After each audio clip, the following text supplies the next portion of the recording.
আসসালামু আলাইকুম রহমতুল্লাহ। বিসমিল্লাহির রহমানির রহিম। সুপ্রিয় দর্শক ও শ্রোতা, মুমিন হতে হলে প্রথমেই মহান আল্লাহ রাব্বুল আলামিনের প্রতি ঈমান আনয়ন করতে হবে এবং আল্লাহর উপর ঈমান আনার সাথে সাথে তার প্রিয় রাসূল সাল্লাল্লাহু আলাইহি ওয়াসাল্লামের প্রতি ঈমান আনতে হবে। আল্লাহ রাব্বুল আলামিনের উপরে ঈমান আনলেই তাকে মুমিন বলা যাবে না। আল্লাহ রাব্বুল আলামিনের প্রতি ঈমান আনার সাথে সাথে রাসূল সাল্লাল্লাহু আলাইহি ওয়াসাল্লামের প্রতি ঈমান আনলেই তাকে মুমিন বলা যাবে। এজন্য মহান আল্লাহ রাব্বুল আলামিন পবিত্র কুরআনুল কারীমের সূরা আরাফের ৬২ নং আয়াতে কারিমায় ইরশাদ করেছেন, ইন্নামাল মুমিনুনা আল্লাযীনা আমানু বিল্লাহি ওয়া রাসূলিহি। অর্থাৎ মুমিন তো কেবলমাত্র তারাই যারা আল্লাহ এবং তার রাসূলের প্রতি ঈমান রাখে। আল্লাহ এবং তার রাসূলের প্রতি ঈমান রাখলে সে মুমিন হয়। মুমিন হওয়ার আরো বিশেষ বৈশিষ্ট্য হলো, আল্লাহ নবী সাল্লাল্লাহু আলাইহি ওয়াসাল্লাম বলেছেন, লা ইউমিনু আহাদুকুম হাত্তা আকুনা আহাব্বা ইলাইহি মিন ওয়ালিদিহি ওয়া ওয়ালাদিহি আজমাইন।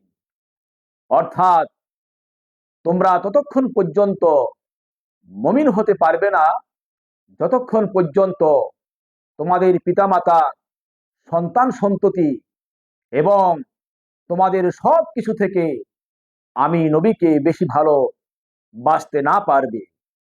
অন্য হাদিসে রয়েছে, যতক্ষণ পর্যন্ত তোমরা তোমাদের জীবন থেকে আমি নবীকে বেশি ভালো বাসতে না পারবে ততক্ষণ পর্যন্ত তোমরা মুমিন হতে পারবে না। তাই এই দুনিয়ার সমস্ত কিছু থেকে, সকল জান মাল থেকে, নিজের জীবন থেকে নবীজিকে বেশি ভালোবাসতে হবে। নিজের জীবন থেকে, সন্তান সন্ততি থেকে, পিতা মাতা থেকে, আত্মীয় স্বজন থেকে, পাড়া প্রতিবেশী থেকে এবং যত ভালোবাসার মহব্বতের লোকই থাকুক না কেন তাদের থেকে, সব ভালোবাসার জিনিস থেকে আমাদের প্রিয় নবী হযরত মুহাম্মদ সাল্লাল্লাহু আলাইহি ওয়াসাল্লামকে বেশি ভালোবাসতে হবে।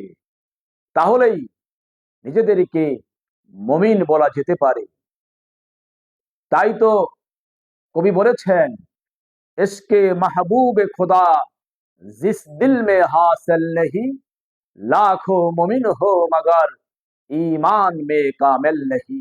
যতক্ষণ পর্যন্ত যে অন্তরে আল্লাহর মাহবুব প্রিয় নবী হযরত মুহাম্মদ সাল্লাল্লাহু আলাইহি ওয়াসাল্লামের ইশক, মহব্বত, ভালোবাসা হাসিল না হবে ততক্ষণ পর্যন্ত তুমি নিজেকে যত বড় মুমিনই মনে করো না কেন, আসলে তোমার ঈমানই পরিপূর্ণ হবে না।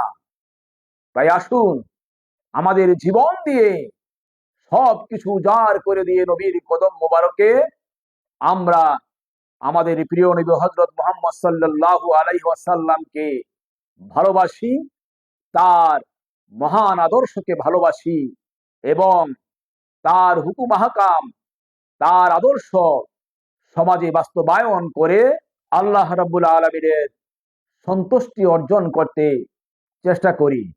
আমিন। আসসালামু আলাইকুম ওয়া রাহমাতুল্লাহি ওয়া বারাকাতুহু।